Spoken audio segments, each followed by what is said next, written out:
Hello everyone, welcome to my channel edi knowledge and preparation zone. আজকে আমি spoken English সম্বন্ধীয় খুবই একটি গুরুত্বপূর্ণ ভিডিও নিয়ে এসেছি এবং স্পোকেন ইংলিশ টপিকের আজকে আমার 9th ডে।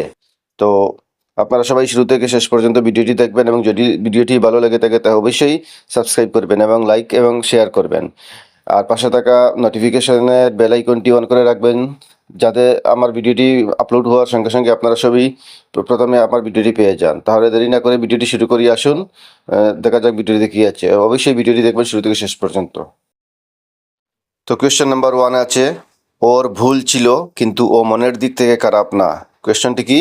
ওর ভুল ছিল কিন্তু ও মনের দিক থেকে খারাপ না। তো ইংরেজিতে বলে কি হবে?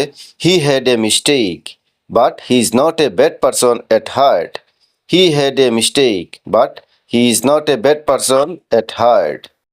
এখানে হ্যাড এ মিস্টেক এর অর্থ হলো তার একটি ভুল ছিল। কোয়েশ্চেন নাম্বার 2, এই শহর আমাকে শেখায় কিভাবে একা থাকতে হয়। এই শহর আমাকে শেখায় কিভাবে একা থাকতে হয়। তো ইংলিশে বললে কি হবে? This city teaches me how to survive alone. This city teaches me how to survive alone. This city এর অর্থ হচ্ছে এই শহর, টিচেস মি আমাকে শেখায়, হাউ টু সার্ভাইভ কিভাবে বাঁচতে হয়, অ্যালোন এর অর্থ হচ্ছে একা। তো এইগুলো হলো স্পোকেন ইংলিশ সম্বন্ধীয় খুবই গুরুত্বপূর্ণ সেন্টেন্স। আপনারা সঙ্গে সঙ্গে প্র্যাকটিস করবেন এবং প্রতিনিয়ত আমার ভিডিওটি দেখবেন, তাহলে আপনারা অবশ্যই স্পোকেন ইংলিশে ভালো স্কিল ডেভেলপ করতে পারবেন।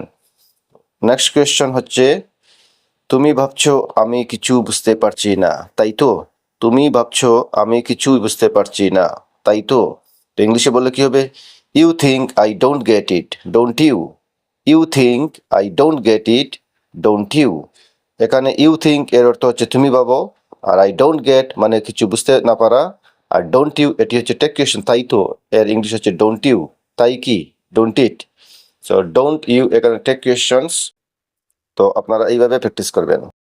কোয়েশ্চেন নাম্বার 4, কখনো কখনো চুপ থাকাও এক ধরনের প্রতিবাদ। কখনো কখনো চুপ থাকাও এক ধরনের প্রতিবাদ। ইংরেজিতে বলে কি হবে? Sometimes silence is also a form of protest. Sometimes silence is also a form of protest. সামটাইমসের অর্থ হচ্ছে মাঝে মাঝে, কখনো কখনো, আর সাইলেন্স মানে চুপ থাকা, আর প্রোটেস্ট এর অর্থ হচ্ছে প্রতিবাদ করা। তো sometimes silence is also a form of protest, এই ধরনের শব্দ আমরা প্রতিনিয়ত ইউজ করে থাকি, তাই ভালো করে প্র্যাকটিস করবে এবং রোজ ভিডিও দেখবে। নেক্সট কোয়েশ্চন, আমি আর টকতে চাই না। আমি আর টকতে চাই না। I don't want to be fooled again. I don't want to be fooled again. এখানে আই ডোন্ট ওয়ান্ট এর অর্থ হচ্ছে আমি চাই না, আর টকতে টু বি ফুলড এগেইন, এগেইনের অর্থ হচ্ছে আর বা আবার। তো আই ডোন্ট ওয়ান্ট আমি চাই না, টু বি ফুলড এগেইন মানে বোকা বনতে। নেক্সট কোয়েশ্চন, ওর মনটা যেন একটা তালাবদ্ধ ঘর। ওর মনটা যেন একটা তালাবদ্ধ ঘর। ইংরেজিতে বললে কিভাবে বলবো? His mind is like A locked room. His mind is like A locked room. His mind হচ্ছে তাহার মন, আর লাইক এ লকড রুম হচ্ছে তালাবদ্ধ ঘর। কোয়েশ্চেন নাম্বার 7 হচ্ছে, তুমি সব কথার মানে লিটারেলি বুঝো কেন। তুমি সব কথার মানে লিটারেলি বুঝো কেন। তো ইংরেজিতে বললে কিভাবে বলবো? Why do you always take everything literally. Why do you always take everything literally. Literally শব্দের অর্থ হচ্ছে ডিপে যাওয়া। তো এইভাবে প্র্যাকটিস করবে। কোয়েশ্চেন নাম্বার 8, এই সেন্টেন্সটি আমরা প্রায় বলে থাকি, আমার এখন আর কারো ভালো মন্দে কিছু যায় আসে না।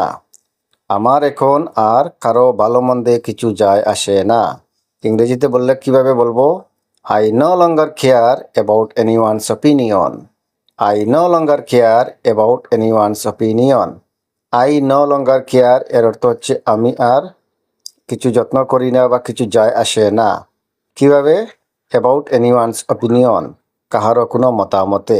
তো ইংলিশ কি হলো? I no longer care about anyone's opinion. Question number 9, ওর জীবনটা যেন একটা না থেমে চলা ট্রেন।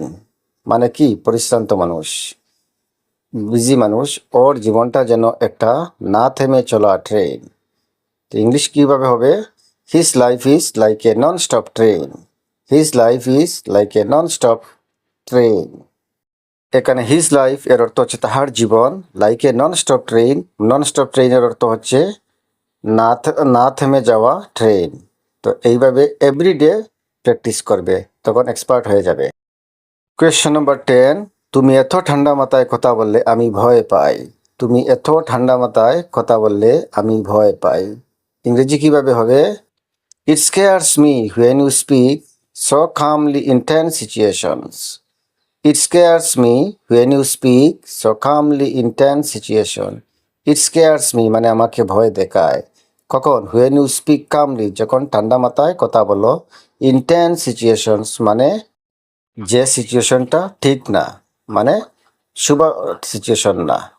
কোয়েশ্চন নাম্বার 11 হচ্ছে, কথায় না থাকলেও ও কাজের সে প্রমাণ দেয়। কথায় না থাকলেও কাজেই সে প্রমাণ দেয়। He may not speak much but his actions prove everything. He may not speak much, সে কথা নাও বলতে পারে, but his actions prove everything, মানে তার কাজে সব কিছু প্রমাণ দেয়। এই ধরনের বাক্য আমরা কাদের উদ্দেশ্যে বলি? যে কম কথা কয় কিন্তু কাজ বেশি করে। তো এই ধরনের সেন্টেন্স যদি আপনাদের সামনে উপস্থিত হয়, তো এই সেন্টেন্সটি বললে স্পোকেন ইংলিশে এক্সাম্পল হয়ে দাঁড়াবে। তো এইভাবে শিখবে। এর পরবর্তী কোয়েশ্চন হচ্ছে, আজকাল কেউ ফাঁকা সময় দেয় না, সবাই ব্যস্ত থাকার অভিনয় করে। আজকাল কেউ ফাঁকা সময় দেয় না, সবাই ব্যস্ত থাকার অভিনয় করে। These days, no one gives you time. Everyone pretends to be busy.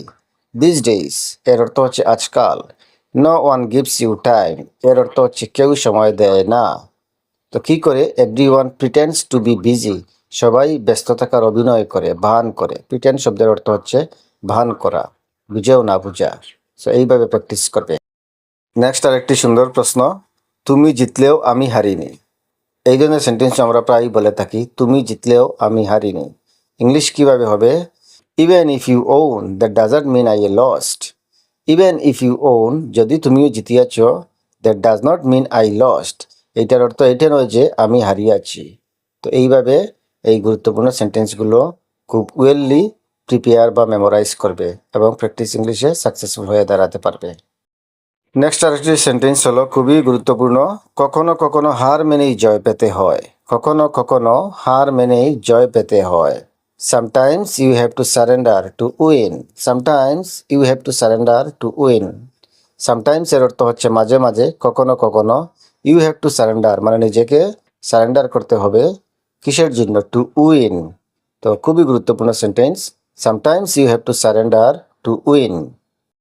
Question number 15, it is also an important question. তো কোয়েশ্চনটা কি? কথা না বললেই কি সব কিছু ঠিক হয়ে যাবে?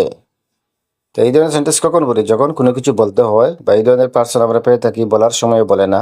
তো ইংরেজিতে বললে কিভাবে বলবো? Will silence fix everything. Will silence fix everything.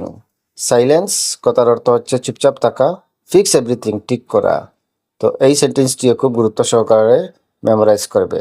তো ফাইনালি সেন্টেন্সটি কি দাঁড়ালো? উইল সাইলেন্স ফিক্স এভরিথিং, কথা না বললেই কি সব কিছু ঠিক হয়ে যাবে।